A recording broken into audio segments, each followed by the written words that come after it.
새벽마다 정성껏 아침상을 차려주는 지극히 평범한 시어머니가 있었습니다. 저 여자는 며느리도 대기업식이나 다니면서 맨날 궁상 맞게 1,000원, 2,000원 깎아. 신발도 다 낡아서 며느리가 사주지도 않나 보네. 시장에서 늘 뒤에서 듣던 소리들이었죠. 어느 날 며느리가 학부모회에 다녀온 뒤부터였어요. 같은 반 엄마들이 제 차가 경차라고 무시하더라고요. 전화 한 통으로 모든 진실이 드러나기 시작합니다. 회장님, 오늘 이사회는 어떻게 하시겠습니까? 그 순간 평범한 어머니의 얼굴은 대한민국 3대 재벌의 주인으로 변했습니다. 시어머니의 창교육 지금 들려드립니다. 안녕하세요. 해바라기 이야기입니다. 오늘 들려드릴 이야기는 가난해 보인다며 무시받는 며느리의 시어머니가 통쾌한 복수전을 펼치는 이야기입니다. 지금 바로 들려드릴게요. 서울 변두리의 조용한 주택가. 새벽 6시도 되지 않은 이른 아침부터 한 집의 부엌에서는 부지런한 움직임이 시작되고 있었습니다. 63세의 박순자 여사는 누가 봐도 평범한 동네 아줌마였습니다. 허리까지 내려오는 긴 머리를 항상 단정하게 묶고 꽃무늬가 그려진 수수한 면 앞치마를 두르고 낡았지만 깨끗하게 관리된 고무신을 신고 다니는 그녀의 모습은 전국 어디서나 볼 수 있는 그런 어머니의 모습이었죠.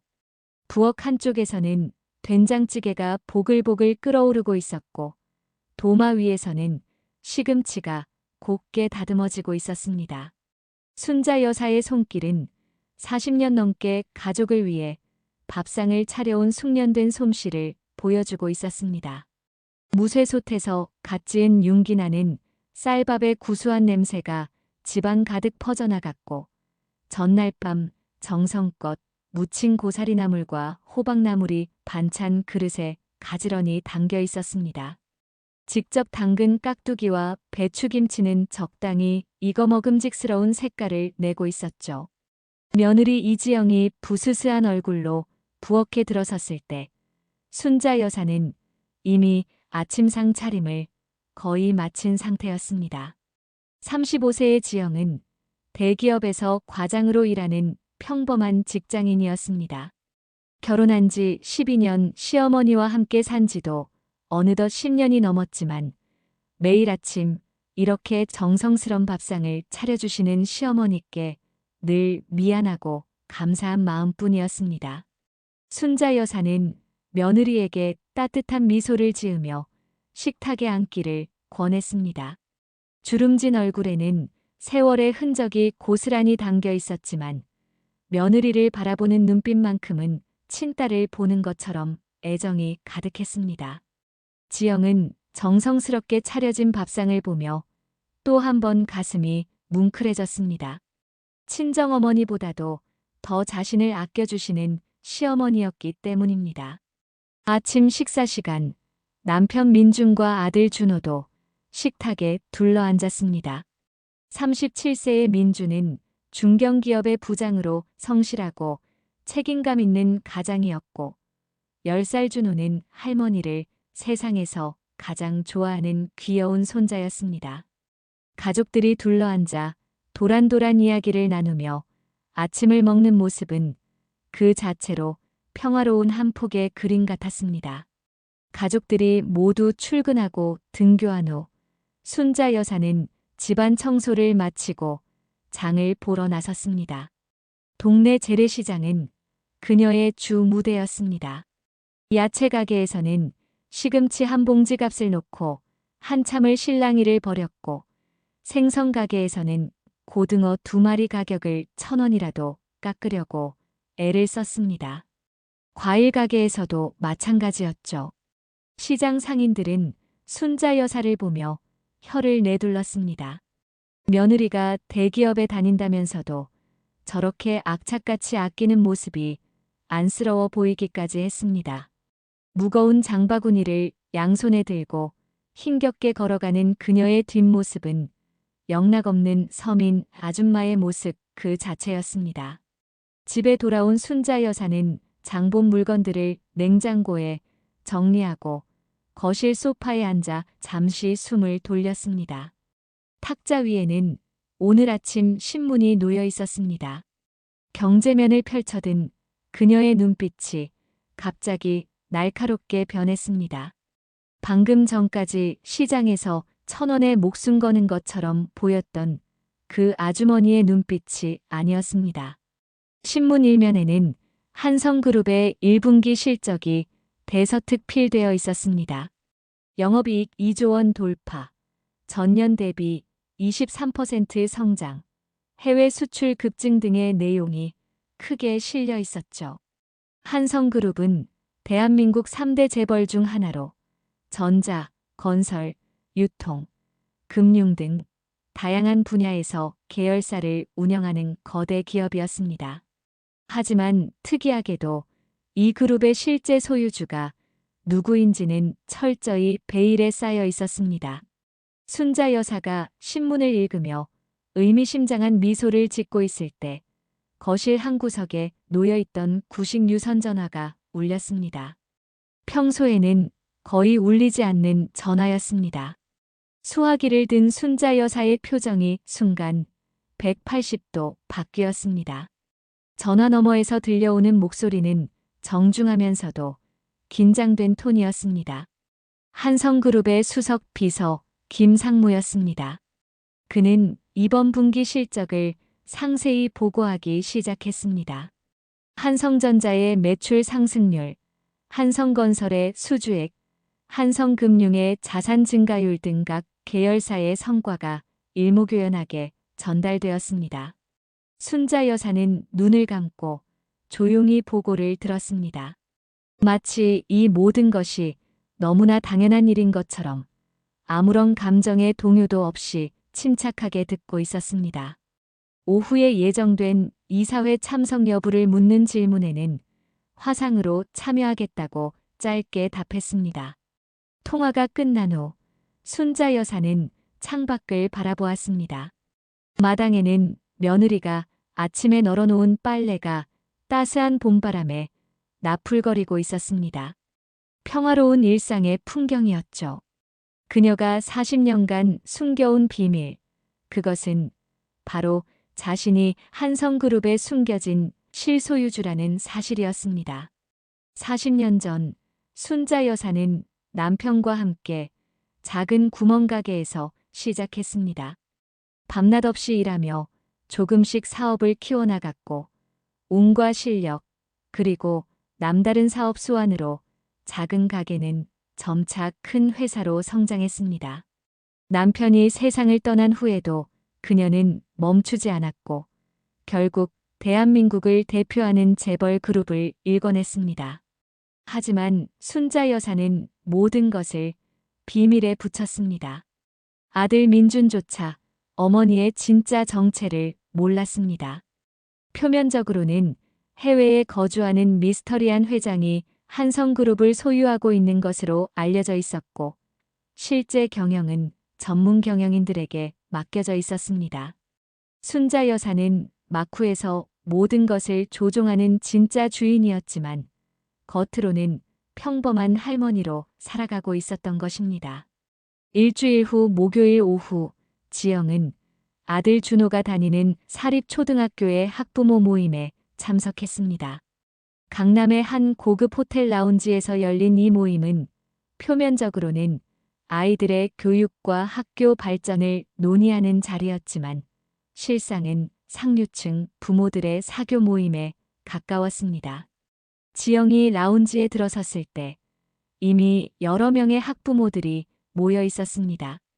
대부분은 명품 브랜드의 옷과 가방으로 치장한 상류층 부인들이었습니다.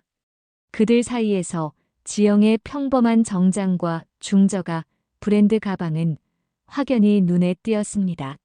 모임의 중심에는 최서연이 있었습니다. 42의 서연은 대형 로펌 대표 변호사의 아내로 이 학교 학부모회의 실질적인 리더였습니다.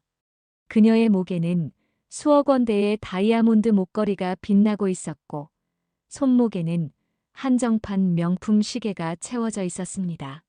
서연의 옆에는 39의 강미라가 있었는데 그녀는 유명 성형외과 원장의 아내였습니다. 지영이 자리에 앉자 서영과 미라는 위아래로 훑어보듯 지영을 바라보았습니다. 그들의 시선에는 노골적인 무시와 경멸이 담겨 있었습니다. 잠시 후 서연이 일부러 크게 들리도록 미라에게 말을 건넸습니다. 요즘 아이들 교육비가 너무 비싸서 웬만한 집안에서는 감당하기 힘들 것 같다는 내용이었습니다. 미라가 맞장구를 치며 덧붙였습니다. 자기 아이는 영어 과외 만월 500만 원, 수학 과외 300만 원, 피아노 레슨 200만 원씩 쓰고 있다면서 이 정도는 기본이라고 했습니다. 그러면서 시선을 지영에게 돌리며 물었습니다. 준호는 어떤 과외를 받고 있는지 말입니다. 지영이 일반 학원 몇 군데만 다닌다고 대답하자 라운지에 모인 부인들 사이에서 실소가 터져 나왔습니다. 서연은 더욱 직접적으로 공격했습니다. 이런 고급 사립학교에 아이를 보내려면 그에 맞는 수준의 교육을 시켜야 하는데 형편이 안 되면 왜 무리해서 이런 학교에 보내는지 모르겠다는 식이었습니다. 분위기는 점점 더 악화되었습니다. 다른 부인들도 하나둘씩 거들며 지영을 조롱하기 시작했습니다. 누군가는 지영의 옷차림을 지적했고 또 누군가는 가방이 작년에 아울렛에서 세일했던 제품이라고 비웃었습니다. 심지어 한 부인은 지영의 남편이 중견기업 부장이라는 것을 알고는 그 정도 연봉으로 어떻게 이 동네에서 사는지 신기하다는 말까지 했습니다. 지영은 얼굴이 빨갛게 달아올랐지만 꼭 참았습니다. 아들을 생각해서라도 이 자리에서 감정을 드러낼 수는 없었습니다. 하지만 서연의 다음 말은 참을 수 있는 한계를 넘어섰습니다. 서연은 지영을 똑바로 쳐다보며 말했습니다. 부모의 경제력이 아이의 미래를 결정한다면서 준호가 불쌍하다는 것이었습니다. 그리고는 혹시 학비라도 밀린 것은 아닌지 자기가 도와줄 수 있다며 비아냥거렸습니다. 모임이 끝난 후 지영은 호텔을 나와 주차장으로 향했습니다. 그녀의 소형차 옆에는 서영과 미라의 고급 외제차들이 나란히 주차되어 있었습니다. 두 사람은 지영이 차에 타는 것을 보며 또 한 번 비웃었습니다. 저런 차를 타고 다니면서 어떻게 애를 이 학교에 보내는지 이해가 안 간다면서 말입니다.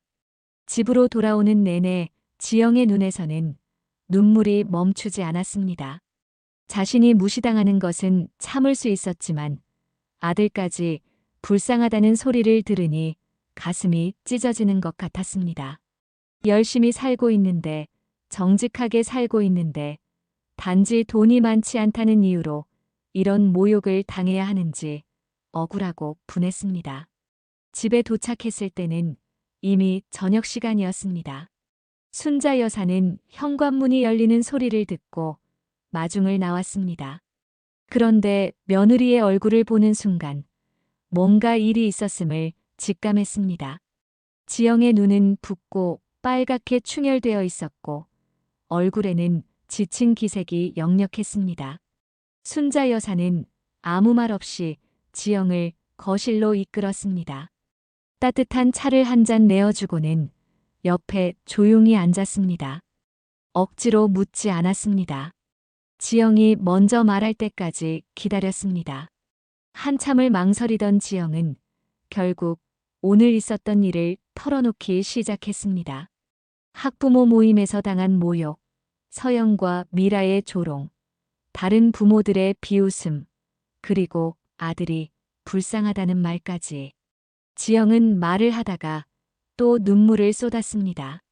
자신 때문에 아들까지 무시당할까봐 두렵다고, 혹시 준호가 학교에서 따돌림을 당하는 것은 아닌지 걱정된다고 했습니다.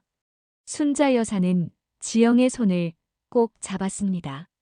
그녀의 눈빛이 차갑게 가라앉았지만 지영은 눈치채지 못했습니다. 순자 여사는 며느리를 토닥이며 위로했습니다. 돈이 인생의 전부가 아니라고, 준호는 훌륭하게 자라고 있다고, 그런 사람들 말에 상처받을 필요 없다고 말했습니다. 하지만 순자 여사의 마음속에서는 이미 분노의 불길이 타오르고 있었습니다. 40년간 사업을 하며 수많은 배신과 모욕을 당했지만 이번만큼 화가 난 적은 없었습니다. 자신의 소중한 며느리를 아무 잘못 없이 열심히 사는 착한 아이를 감히 모욕하다니. 그것도 고작 남편 돈으로 호의호식하는 것들이 말입니다. 밤이 깊어진 후 가족들이 모두 잠든 시간, 순자 여사는 서재로 들어갔습니다. 겉으로 보기에는 평범한 방이었지만 책장 뒤에는 숨겨진 공간이 있었습니다. 그곳에는 최신형 컴퓨터와 여러 대의 모니터, 그리고 수많은 서류들이 보관되어 있었습니다. 한성그룹을 실질적으로 경영하는 지휘본부였습니다. 순자 여사는 컴퓨터를 켜고 보안 전화기를 들었습니다. 새벽 시간이었지만 전화를 받는 사람은 즉시 응답했습니다. 한성그룹의 정보 수집을 담당하는 특별팀장이었습니다. 순자 여사는 차분하지만 단호한 목소리로 지시했습니다. 최서영과 강미라, 그리고 오늘 모임에 참석했던 모든 사람들에 대해 철저히 조사하라고 말입니다.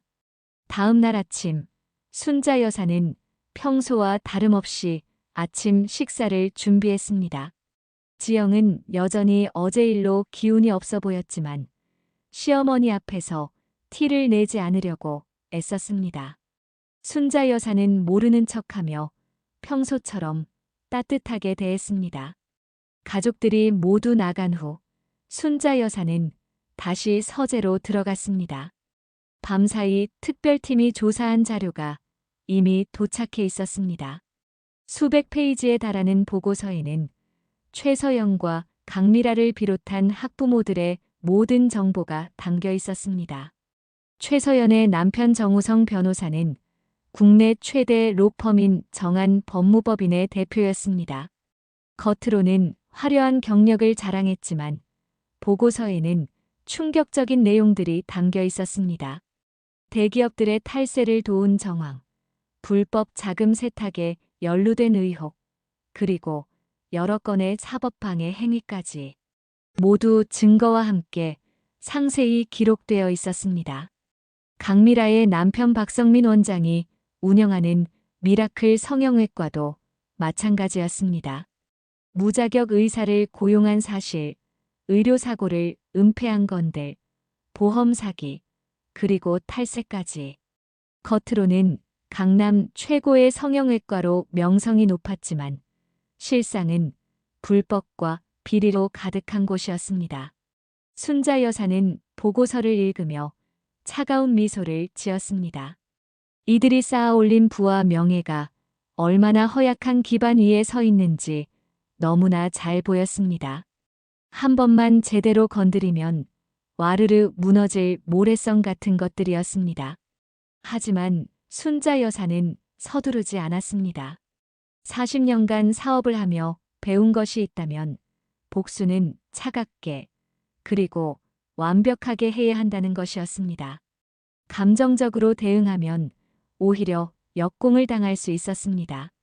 철저한 계획과 준비가 필요했습니다. 먼저 순자 여사는 한성그룹의 법무팀에 지시를 내렸습니다. 정한 법무법인과 관련된 모든 계약을 재검토하라는 것이었습니다.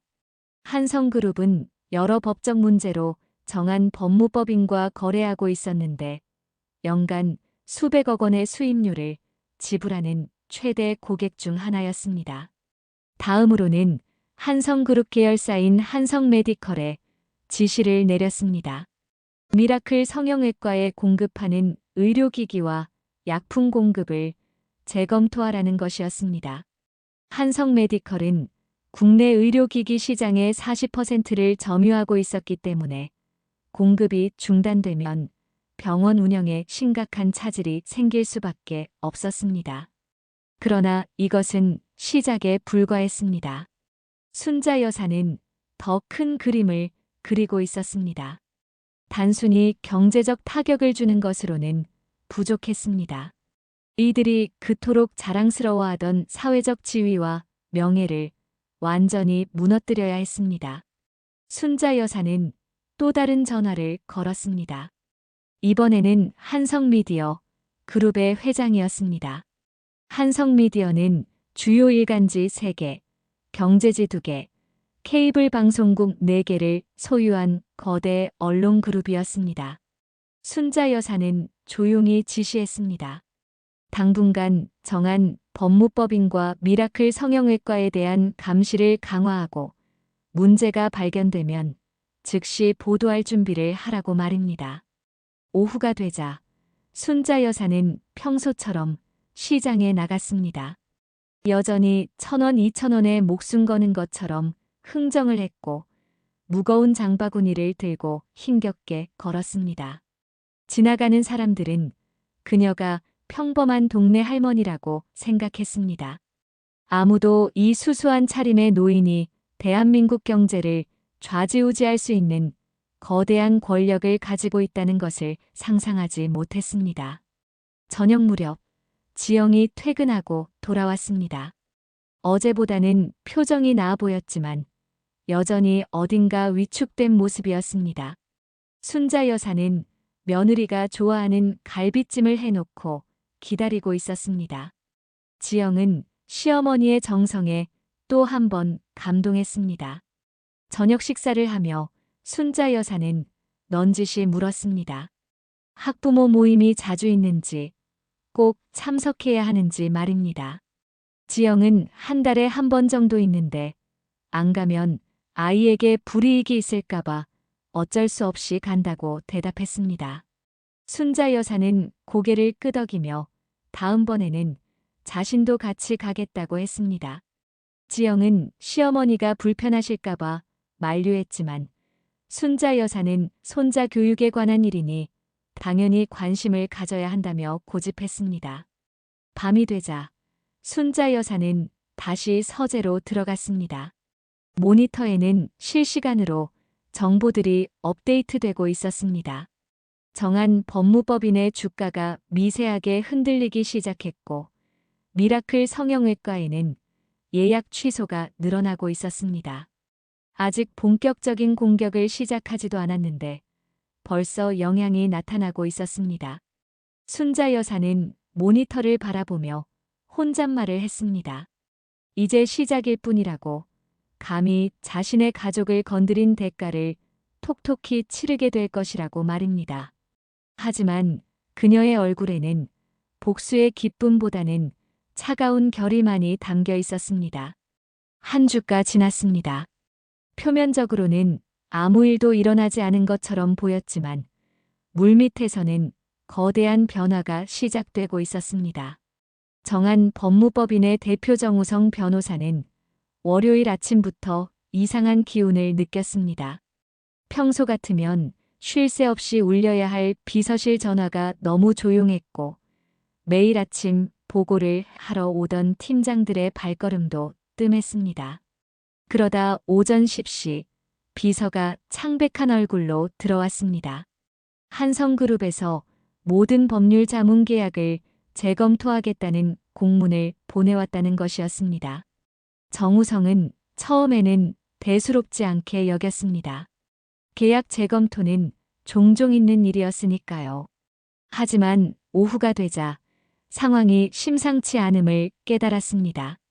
한성그룹뿐만 아니라 그 계열사들까지 줄줄이 계약 해지를 통보해온 것입니다.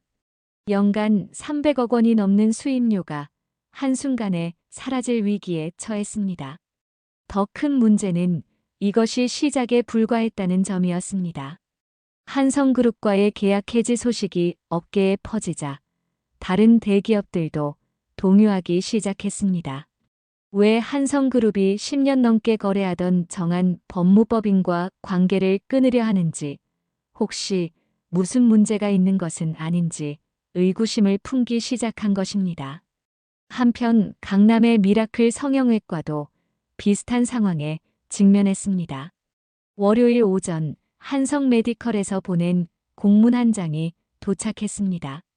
품질 관리 차원에서 모든 납품 계약을 재검토하겠다는 내용이었습니다. 박성민 원장은 처음에는 형식적인 절차라고 생각했지만 곧 그것이 착각이었음을 깨달았습니다. 화요일부터 의료기기와 약품 공급이 지연되기 시작했습니다. 한성 메디컬 측에서는 재고 부족이라고 했지만 다른 병원들에는 정상적으로 공급되고 있다는 소식이 들려왔습니다. 수술용실 마취제, 심지어 기본적인 소독약까지 구하기 어려워지자 병원 운영에 차질이 생기기 시작했습니다. 수요일 아침 더 큰 파장이 일어났습니다. 국세청에서 미라클 성형외과에 대한 세무조사를 예고한 것입니다. 그것도 5년치 장부를 모두 제출하라는 특별 세무조사였습니다. 같은 날 오후에는 보건복지부에서도 의료관리 실태 점검을 나온다는 통보가 왔습니다. 박성민 원장은 당황했습니다. 평소 같으면 미리 귀띔이라도 해주던 관계자들이 이번에는 아무런 연락도 없었습니다. 급하게 연락을 취해봤지만 모두들 자신은 모르는 일이라며 발을 뺐습니다. 무언가 거대한 힘이 자신들을 압박하고 있다는 것을 본능적으로 느꼈지만 그것이 무엇인지는 알 수 없었습니다. 목요일 최서연은 여느 때처럼 강남의 고급 미용실에서 머리를 하고 있었습니다. 그런데 평소 같으면 아른 체를 하며 다가왔을 다른 부인들이 오늘은 이상하게 거리를 두는 것 같았습니다. 심지어 몇몇은 눈이 마주치자 황급히 고개를 돌렸습니다. 집으로 돌아온 서연은 남편에게서 충격적인 소식을 들었습니다. 한성그룹과의 계약이 모두 취소되었고 다른 대기업들도 하나둘씩 등을 돌리고 있다는 것이었습니다.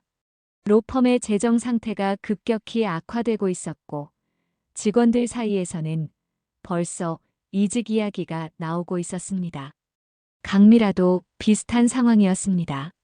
남편의 병원에 각종 조사가 쏟아지자 예약하던 고객들이 하나둘씩 취소하기 시작했습니다. 특히 VIP 고객들이 대거 이탈했습니다. 소문이 퍼진 것입니다. 미라클 성형외과에 무슨 문제가 있는 것 같다는 소문이 강남 상류층 사이에 삽시간에 퍼져나갔습니다. 금요일 저녁 순자 여사는 여전히 평온한 일상을 보내고 있었습니다. 저녁 식탁에서 가족들과 도란도란 이야기를 나누고 손자 준호의 학교 생활을 물어보고 며느리 지영에게 따뜻한 위로의 말을 건넸습니다. 아무도 이 자상한 할머니가 일주일 동안 두 가문을 벼랑 끝으로 몰아넣은 장본인이라고는 상상하지 못했습니다. 밤이 깊어진 후 순자 여사는 서재에서 보고서를 검토했습니다. 정한 법무법인의 수임료가 40% 감소했고 미라클 성형외과의 매출은 60% 급감했다는 내용이었습니다. 하지만 이것은 시작에 불과했습니다. 진짜 한방은 아직 준비 중이었습니다. 2주 후 다시 학부모 모임이 열렸습니다. 이번에는 학교 강당에서 진행되는 공식적인 모임이었습니다. 지영은 가지 않으려 했지만 순자 여사가 함께 가겠다고 고집을 부렸습니다. 순자 여사는 평소보다 더욱 수수하게 차려입었습니다. 10년도 더 된 것 같은 낡은 한복에 시장에서 산 1,000원짜리 브로치를 달았습니다. 머리는 전형적인 파마머리로 말아 올렸고 손에는 오래된 가죽 가방을 들었습니다. 누가 봐도 시골에서 올라온 할머니 같은 모습이었습니다. 학교 강당에 도착했을 때 이미 많은 학부모들이 모여 있었습니다. 최서영과 강미라도 보였지만 2주 전과는 확연히 다른 모습이었습니다. 서연의 얼굴에는 수심이 가득했고 평소의 오만한 태도는 온데간데 없었습니다. 미라도 불안한 표정으로 계속 핸드폰을 확인하고 있었습니다. 지영과 순자 여사가 들어서자 몇몇 학부모들이 수군거렸습니다.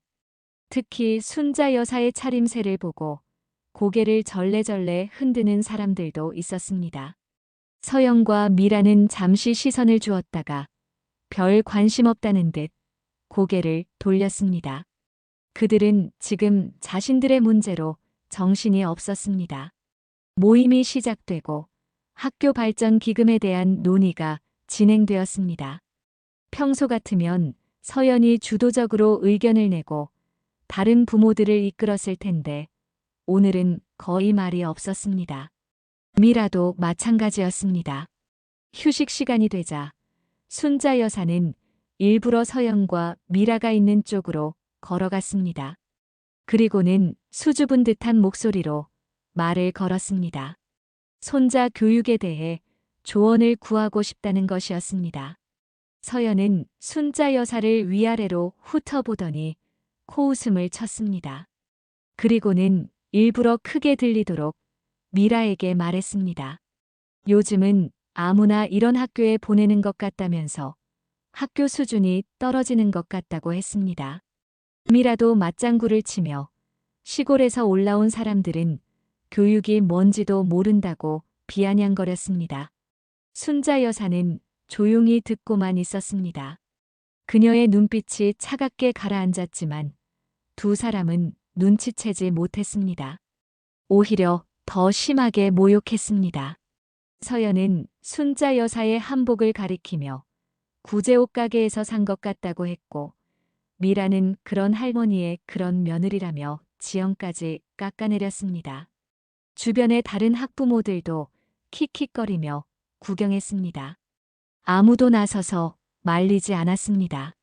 순자 여사는 고개를 숙이고 조용히 자리로 돌아왔습니다.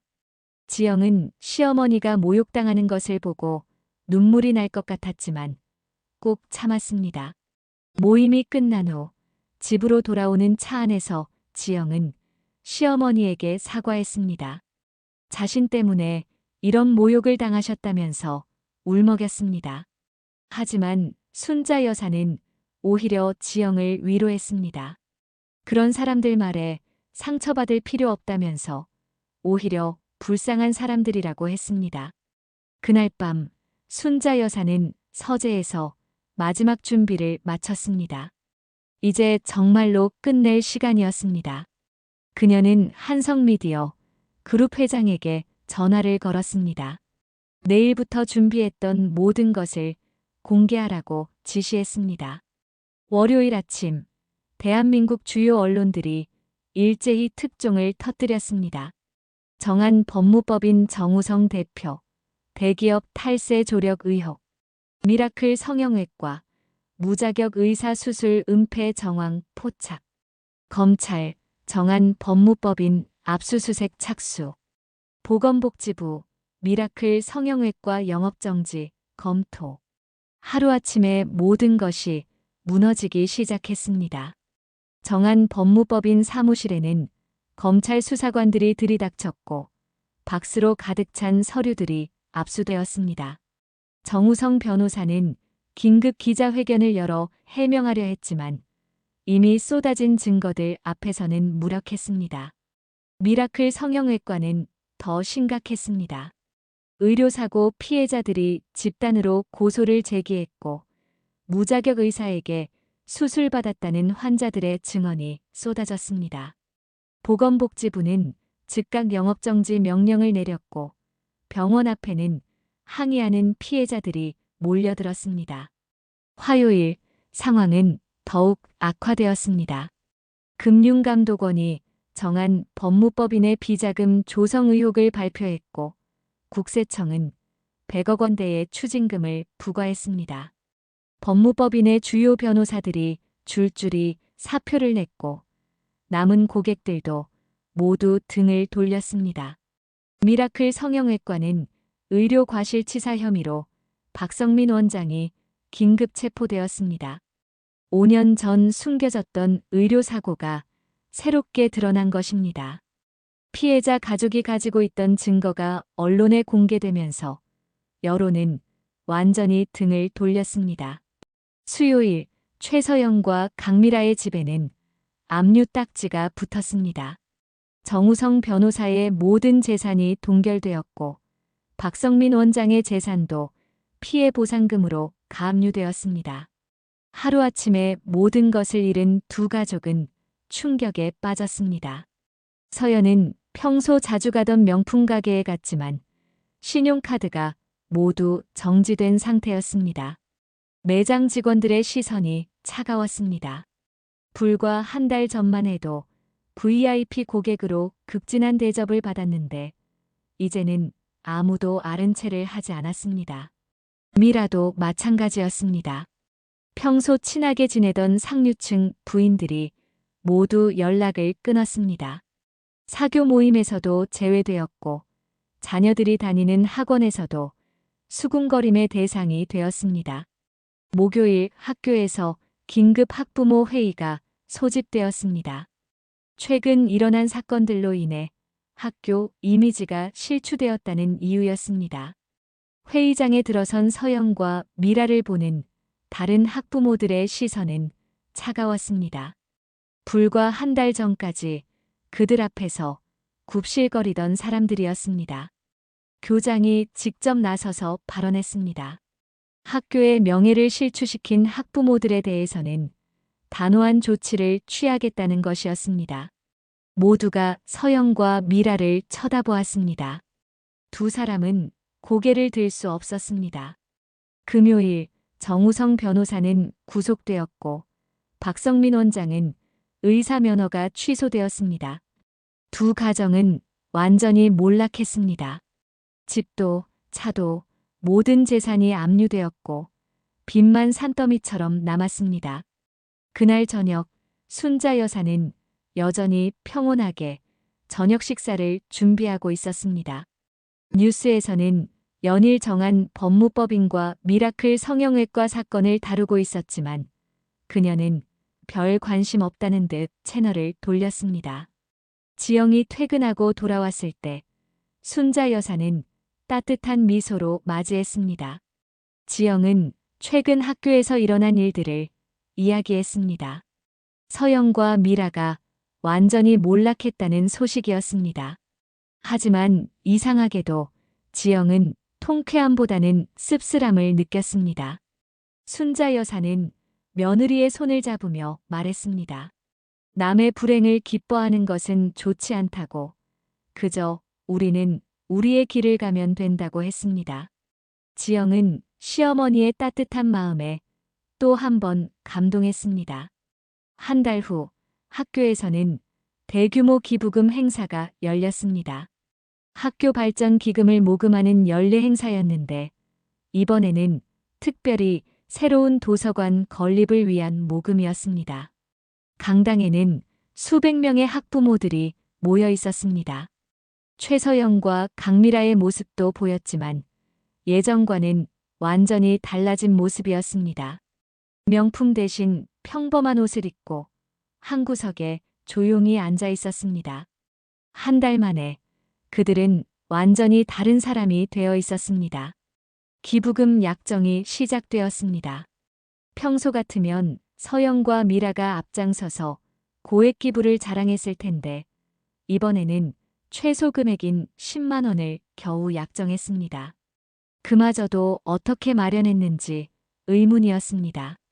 다른 학부모들이 차례로 기부 약정을 하는 가운데 사회자가 다음 순서를 호명했습니다. 바로 박순자 여사였습니다. 사람들은 그 수수한 차림의 할머니가 얼마나 기부할 수 있을까 하는 표정으로 바라보았습니다. 순자 여사가 단상에 올라섰습니다. 그리고는 차분한 목소리로 말했습니다. 자신은 손자의 교육을 위해 작은 정성을 보태고 싶다고 했습니다. 그리고는 기부 약정서에 금액을 적었습니다. 10억 원. 강당이 술렁거렸습니다. 사람들은 귀를 의심했습니다. 저 평범해 보이는 할머니가 10억 원을 기부한다고? 누군가는 실수로 0을 많이 적은 것 아니냐고 수군거렸습니다. 사회자가 떨리는 목소리로 다시 확인했습니다. 정말 10억 원이 맞는지 물었습니다. 순자 여사는 고개를 끄덕였습니다. 그리고는 마이크를 잡았습니다. 강당이 조용해졌습니다.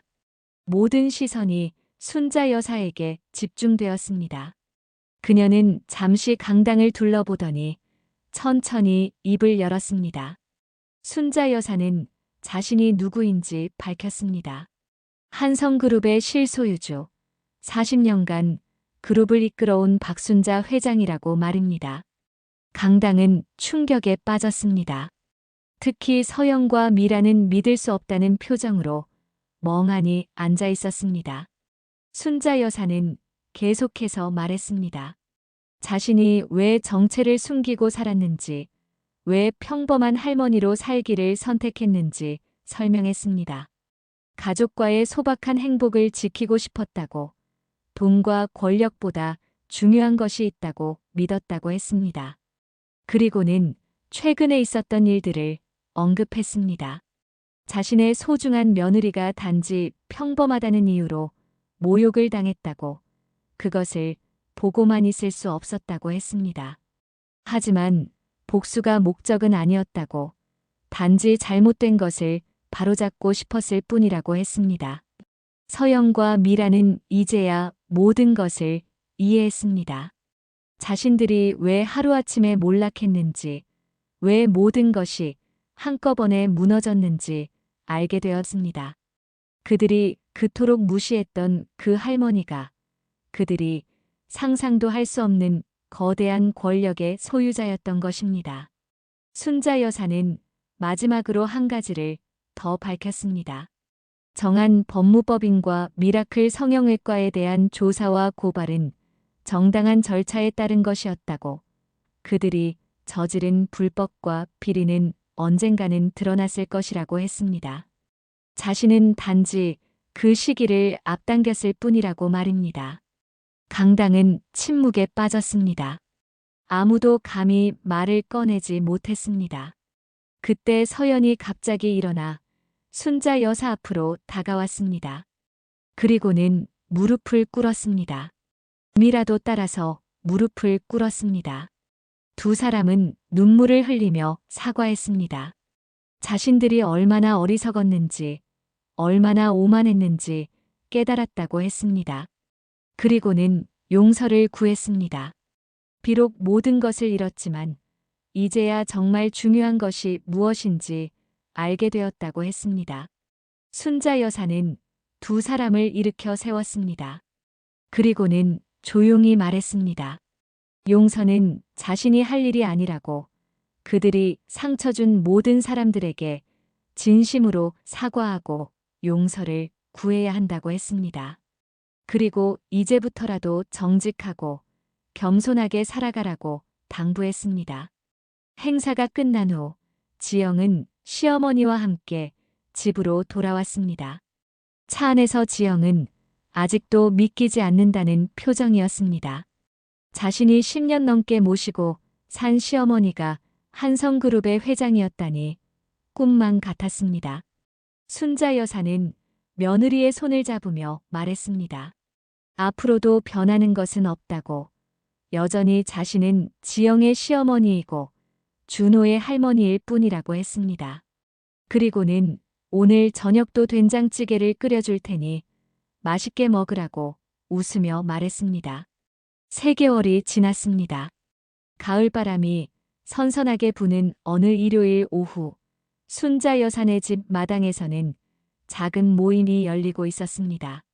동네 이웃들을 초대한 김장 담그기 행사였습니다.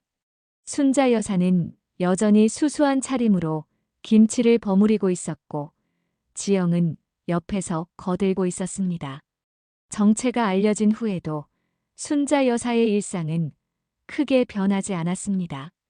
여전히 새벽에 일어나 가족들의 아침을 준비했고, 시장에서 장을 보며 흥정을 했습니다. 다만 이제는 시장 상인들이 그녀를 대하는 태도가 조금 달라졌을 뿐이었습니다. 존경과 경애가 섞인 시선으로 바라보면서도 순자 여사가 원하는 대로 평범한 이웃으로 대해주려 노력했습니다. 한성그룹의 경영은 여전히 전문 경영인들에게 맡겨져 있었습니다. 순자 여사는 중요한 결정만 내릴 뿐 일상적인 경영에는 관여하지 않았습니다. 대신 그녀는 새로운 프로젝트를 시작했습니다. 서민들을 위한 장학재단을 설립한 것입니다. 한성희망 장학회라는 이름의 이 재단은 형편이 어려운 학생들에게 학비와 생활비를 지원했습니다. 특히 부모의 경제력 때문에 차별받는 아이들이 없도록 모든 학생에게 평등한 기회를 주는 것이 목표였습니다. 제시도원 지영은 이제 당당해졌습니다. 학부모 모임에서도 더 이상 주눅들지 않았고 자신의 의견을 분명히 말할 수 있게 되었습니다. 하지만 그녀는 시어머니의 재력을 이용해 다른 사람들 위해 서려 하지 않았습니다. 오히려 더 겸손하고 따뜻하게 사람들을 대했습니다. 준호도 변화가 있었습니다. 할머니의 정체를 알게 된 후 처음에는 혼란스러워했지만 이내 자랑스러워했습니다. 하지만 순자 여사는 손자에게 중요한 가르침을 주었습니다. 돈과 권력은 도구일 뿐이며 진정한 가치는 사람의 마음과 행동에 있다는 것을 말입니다. 그날 오후 김장을 담그던 중에 뜻밖의 손님들이 찾아왔습니다. 최서영과 강미라였습니다. 두 사람의 모습은 완전히 달라져 있었습니다. 화려했던 옷차림 대신 수수한 평상복을 입고 있었고 오만했던 표정 대신 겸손한 미소를 짓고 있었습니다. 서연은 이제 작은 법률사무소에서 무료 변론을 담당하고 있었습니다. 남편이 구속된 후 그녀는 처음으로 스스로 일을 시작했습니다. 법대를 나왔지만 한 번도 일해본 적 없던 그녀가 이제는 서민들을 위해 일하고 있었습니다. 힘들지만 보람 있다고 했습니다. 미라는 요양원에서 자원봉사를 하고 있었습니다. 남편이 의사면허를 잃은 후 그녀도 새로운 삶을 시작했습니다. 처음에는 생계를 위해 시작한 일이었지만 이제는 진심으로 사람들을 돌보는 것에 기쁨을 느낀다고 했습니다. 두 사람은 김장 담그기를 거들겠다고 나섰습니다. 처음에는 어색했지만 곧 자연스럽게 어울렸습니다. 배추를 절이고 양념을 버무리며 평범한 이웃처럼 이야기를 나누었습니다. 저녁 무렵 김장이 끝나고 모두 둘러앉아 수육과 김치를 먹었습니다. 순자 여사가 끓인 된장찌개도 함께 나왔습니다. 평범한 저녁 식사였지만 그 어떤 호화로운 만찬보다 따뜻하고 정겨웠습니다. 서연이 조심스럽게 입을 열었습니다. 지난 일에 대해 다시 한번 사과하고 싶다고, 그리고 이제야 진정한 행복이 무엇인지 알게 되었다고 했습니다. 모든 것을 잃었을 때 오히려 가장 중요한 것을 얻었다면서 가족의 소중함과 정직한 삶의 가치를 깨달았다고 했습니다. 미라도 고개를 끄덕였습니다. 예전에는 남의 시선과 체면만 생각하며 살았는데 이제는 자신의 마음이 이끄는 대로 살고 있다고 했습니다. 비록 가진 것은 없지만 마음은 그 어느 때보다 풍요롭다고 했습니다. 순자 여사는 따뜻한 미소를 지었습니다. 그리고는 말했습니다.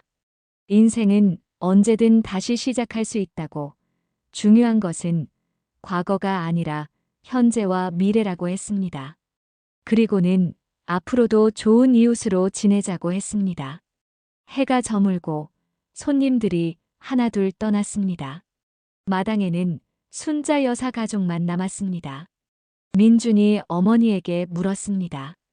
왜 그동안 정체를 숨기고 사셨는지, 왜 이렇게 평범하게 사시는지 말입니다. 순자 여사는 아들을 바라보며 대답했습니다. 40년 전 아버지와 함께 작은 가게를 시작했을 때의 이야기를 들려주었습니다. 그때는 정말 가난했지만 행복했다고, 서로를 의지하며 하루하루를 살았다고 했습니다. 사업이 커지고 돈이 많아졌지만 그때의 행복을 잃고 싶지 않았다고 했습니다. 그리고는 덧붙였습니다. 진정한 부자는 돈이 많은 사람이 아니라 사랑하는 사람들과 함께 평범한 일상을 나눌 수 있는 사람이라고 말입니다. 자신은 이미 세상에서 가장 부유한 사람이라고, 왜냐하면 이렇게 좋은 가족이 있기 때문이라고 했습니다. 준호가 할머니에게 달려와 안겼습니다. 그리고는 말했습니다. 자신도 할머니처럼 살고 싶다고, 돈보다 사람을 소중히 여기는 사람이 되고 싶다고 했습니다.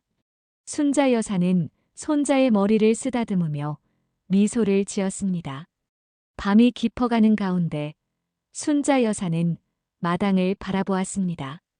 김장독이 가지런히 놓여 있고 빨랫줄에는 하얀 이불이 걸려 있었습니다. 평범한 풍경이었지만 그녀에게는 그 무엇과도 바꿀 수 없는 소중한 것이었습니다.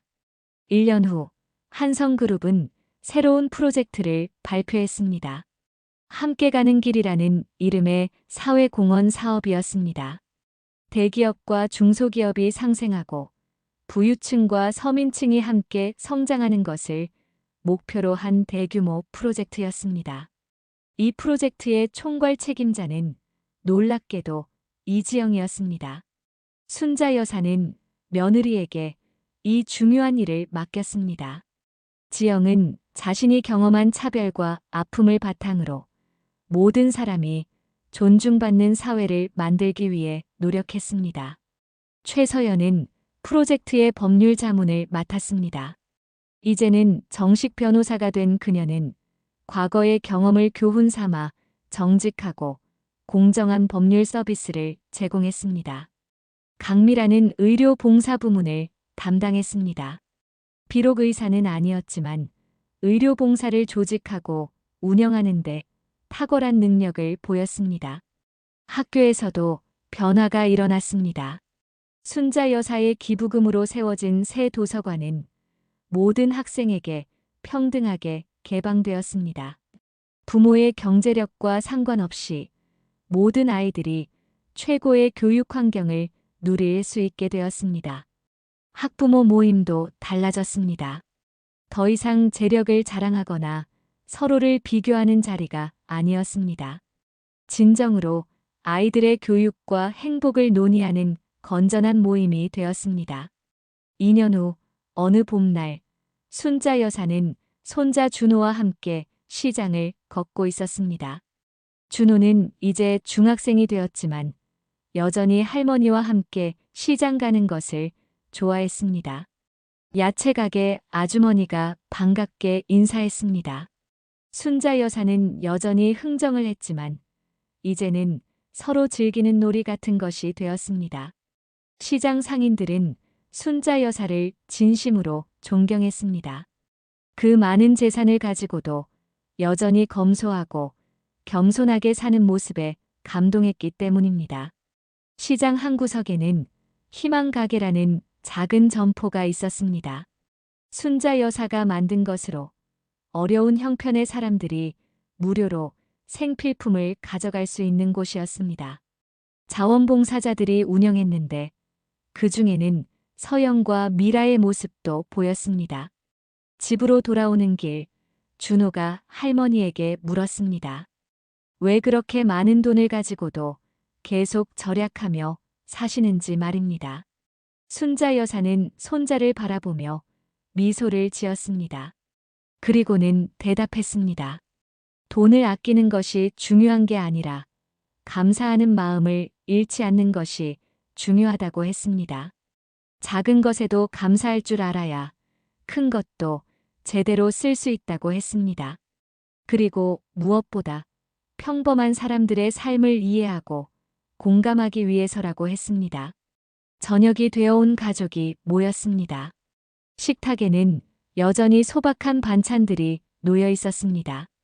된장찌개, 김치, 나물, 구운 생선. 하지만 그 어떤 진수성찬보다 맛있고 따뜻했습니다. 민준이 어머니를 바라보며 말했습니다. 이제야 아버지가 왜 그렇게 검소하게 사셨는지 알 것 같다고. 그리고 어머니가 지켜온 가치가 얼마나 소중한지 깨달았다고 했습니다. 지영도 고개를 끄덕였습니다. 시어머니 덕분에 진정한 행복이 무엇인지 배웠다고 했습니다. 순자 여사는 가족들을 둘러보았습니다. 그녀의 눈에는 만족스러운 빛이 담겨 있었습니다. 40년 전 작은 가게에서 시작해 대한민국 최고의 기업을 일궜지만 그녀가 진정으로 자랑스러워하는 것은 이 평범하고 따뜻한 가족이었습니다. 밖에서는 봄비가 조용히 내리고 있었습니다. 마당의 텃밭에 심은 채소들이 비를 맞으며 싱그럽게 자라고 있었습니다. 순자 여사는 창밖을 바라보며 생각했습니다. 진정한 복수는 상대를 무너뜨리는 것이 아니라 그들이 깨달음을 얻도록 하는 것이라고.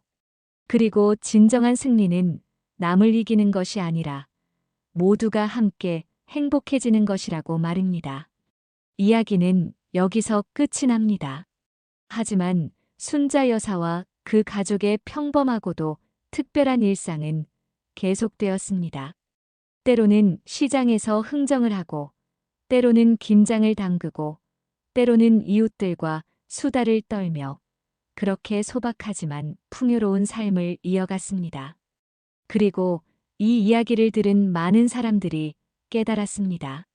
진정한 부자는 많이 가진 사람이 아니라 가진 것을 나눌 줄 아는 사람이라는 것을. 진정한 강자는 남을 짓밟는 사람이 아니라 쓰러진 사람을 일으켜 세우는 사람이라는 것을 말입니다.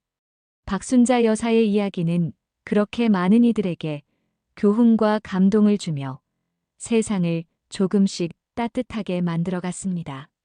이번 이야기는 여기까지 들려드립니다.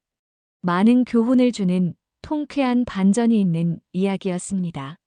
영상이 재미있으셨다면 구독과 좋아요는 제게 큰 힘이 됩니다. 시청해주셔서 감사합니다.